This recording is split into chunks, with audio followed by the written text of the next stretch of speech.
Bonjour à tous. S'il y a bien une planète qu'on reconnaîtrait entre 1000 sur les photos, c'est Saturne. Et attends, on n'a même pas fait le clap. Silence! Même pas en rêve t'y penses. Saturne donc, et c'est la première info, a les anneaux les plus emblématiques du système solaire. J'imagine que vous le saviez, mais ce que l'on sait beaucoup moins, c'est que toutes les planètes du système solaire extérieur, donc Jupiter, Saturne, Uranus et Neptune, possèdent des anneaux. Ils sont tous composés de poussière et de blocs de glace qui vont du grain à la taille d'une montagne, mais ceux de Saturne sont particulièrement impressionnants. On pense que ce sont les restes de petits corps comme des comètes, des astéroïdes ou même des petits satellites qui se sont un peu trop approchés de Saturne et qui ont été déchiquetés par sa gravité.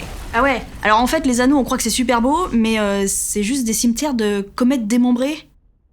Oui, enfin ça reste juste des cailloux et de la glace, hein. Ouais, c'est pas faux. Bon ok, c'est joli. C'est joli et ça l'est encore plus à contre-jour. D'où la deuxième info, on a la chance d'avoir une sonde qui s'appelle Cassini, qui est en orbite autour de Saturne depuis 2004 et qui nous envoie régulièrement des photos à couper le souffle. Celle-ci a été prise en 2006 lorsque Saturne éclipsait le Soleil. Mais Cassini ne se contente pas de prendre Saturne à contre-jour pour mettre en valeur ses anneaux magnifiques, elle essaye aussi de viser la Terre en arrière-plan. Et souvent, elle y arrive. Est-ce que vous arrivez à nous voir sur cette photo qui date de 2013 ? En fait, nous sommes ici. C'est vertigineux, hein. Et si on zoome sur ce point brillant, on peut même voir qu'en fait, il y a deux points brillants, puisque la Lune se trouve avec. Sachant que Saturne se trouve à 1,3 milliard de kilomètres de la Terre et que Cassini embarque de la technologie du début des années 90, c'est quand même assez incroyable qu'elle puisse avoir photographié la Lune à une telle distance. Mais elle est toujours autour de Saturne depuis 2004 ? Oui, mais elle sera précipitée dans la planète en septembre 2017. Donc là, en fait, elle est entrée dans ce qu'on appelle la phase grand final. Et elle a quelque chose de spécial, cette phase ? Oui, et c'est la troisième info. Pendant cette dernière étape de sa mission, Cassini fait des orbites un peu spéciales puisqu'elle passe régulièrement dans l'espace étroit entre la planète et ses anneaux. Ce qu'aucune sonde n'avait jamais fait avant elle.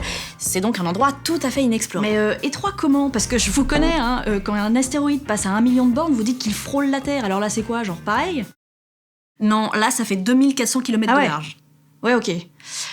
Ok, mais 2400 km, ça fait quoi, un très gros aller-retour Lille-Marseille ? Enfin, c'est pas comme s'il y avait pas la place non plus. Certes, mais n'oublie pas que c'est une sonde qui pèse plus de 2 tonnes et qui va à plus de 87 000 km/h par rapport à nous, qu'elle plonge dans cette zone depuis une hauteur de plus d'1 million de kilomètres, et qu'il a fallu mettre la sonde sur la bonne orbite depuis la Terre, donc à plus d'1 milliard de kilomètres de distance, et environ 3 heures-lumière aller-retour pour communiquer avec elle.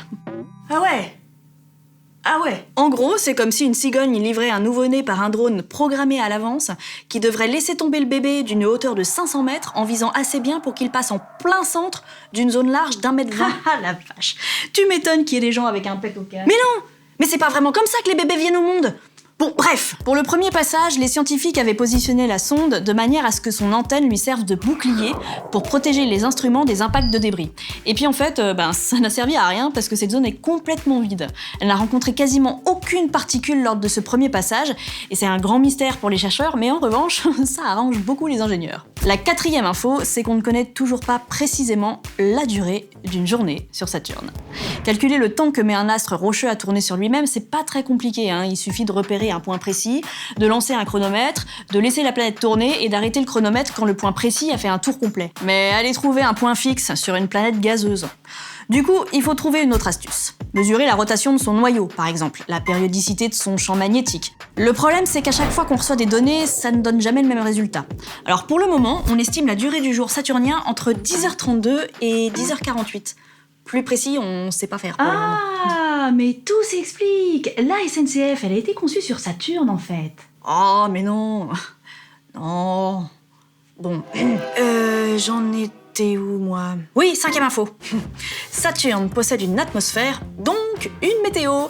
Elle abrite notamment de nombreuses tempêtes et en 2006, Cassini a pu observer pour la première fois en milieu extraterrestre une formation semblable à celle de nos ouragans, à savoir un vortex avec un œil. Alors elle a pas l'air comme ça, mais cette tempête fait 8000 km de large avec des vents à 550 km/h et elle se trouvait au pôle sud. Alors plus au nord et quelques années plus tard, il y a eu cet orage qui faisait 8 fois la surface de la Terre avec des pointes à 10 éclairs par seconde. Et le pôle Nord est carrément un hexagone monstrueux puisque chaque côté est plus large que le diamètre de la Terre avec une sorte de gros ouragan au centre. Alors là, ce sont des fausses couleurs, mais si on pouvait le voir de nos propres yeux, ce serait dans des tons dorés et bleus. Oh, comme dans ma chambre. Oui, mais ta chambre se trouve sur Terre. Oh, mais quel rabat-joie, celle-là. Saturne est un monde absolument fascinant et bouleversant à voir dans un télescope. Alors, si vous avez l'occasion, n'hésitez pas à jeter un œil dans une lunette et saluez pour moi notre Seigneur des Anneaux. Si cette vidéo vous a plu, mettez un pouce vers le haut, abonnez-vous et activez les notifications pour ne rater aucune information palpitante sur les planètes. À bientôt pour un nouvel épisode de Spatialiste.